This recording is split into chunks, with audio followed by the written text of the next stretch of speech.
ମୋ ସ୍ୱରଚିତ କବିତା ଶ୍ରୋତା ବନ୍ଧୁମାନେ ଅବଶ୍ୟ ଶୁଣନ୍ତୁ ଓ ନିଜ ମତାମତ ଦିଅନ୍ତୁ। ଶୀର୍ଷକ ହେଉଛି ପଢ଼ୁଆଁ ଅଷ୍ଟମୀ।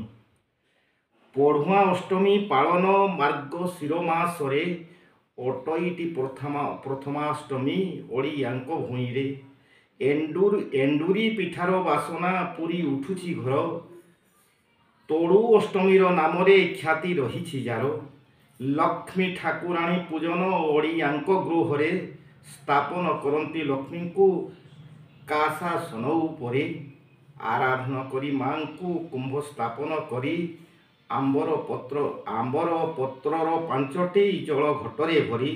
ଶଙ୍ଖ ହୁଳହୁଳି ପଡ଼ୁଛି, ଧୂପ ଦୀପ ଜଳୁଛି।